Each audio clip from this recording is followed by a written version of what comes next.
Assalamualaikum warahmatullahi wabarakatuh. Hajar Aswad, yang dalam bahasa Arab berarti batu hitam, adalah salah satu elemen penting dalam agama Islam dan menjadi bagian penting dari Masjid Al-Haram di Makkah, tempat berdirinya Ka'bah. Hajar Aswad adalah batu berwarna hitam yang terletak di sudut tenggara Ka'bah. Hajar Aswad adalah batu yang diturunkan dari surga sebagai bagian dari bangunan Ka'bah yang pertama kali dibangun oleh Nabi Ibrahim alaihissalam dan putranya, Nabi Ismail alaihissalam, sebagai tempat ibadah kepada Allah subhanahu wa ta'ala. Hajar Aswad telah menjadi salah satu elemen penting dalam ibadah haji dan umroh yang dilakukan oleh jutaan umat Islam setiap tahunnya. Batu hitam ini telah menjadi saksi bisu bagi berbagai peristiwa penting dalam sejarah Islam. Meskipun sudah mengalami kerusakan dan penggantian beberapa kali selama berabad-abad, Hajar Aswad tetap menjadi salah satu simbol terpenting dalam agama Islam. Hajar Aswad juga memiliki banyak legenda dan cerita dalam sejarah Islam, salah satunya adalah ketika ada orang Romawi yang hendak merampas Hajar Aswad. Cerita ini diabadikan oleh seorang ahli sejarah bernama Umar bin Fat.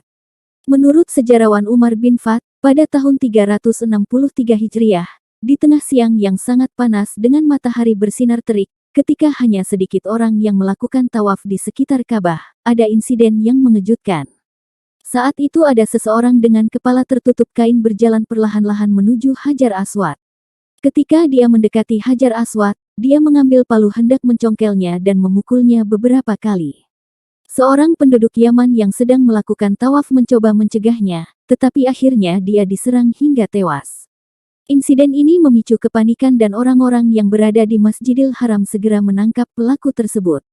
Mereka menemukan bahwa dia adalah seseorang dari bangsa Romawi yang dikirim untuk merampas Hajar Aswad dengan harapan mendapatkan imbalan berupa harta yang sangat besar. Namun, pelaku ini akhirnya dibawa keluar dari Masjidil Haram dan dihukum mati. Kisah ini menjadi contoh kedengkian musuh-musuh Allah dan upaya mereka untuk menghancurkan simbol-simbol agama, seperti Hajar Aswad. Dalam sejarah, tercatat bahwa Hajar Aswad pernah dirampas oleh kelompok Karamitah dan dikuasai oleh mereka selama sekitar 22 tahun, mulai dari bulan Zulhijjah tahun 317 Hijriah hingga bulan Zulqodah tahun 339 Hijriah. Wallahu a'lam bishawab. Wassalamualaikum warahmatullahi wabarakatuh.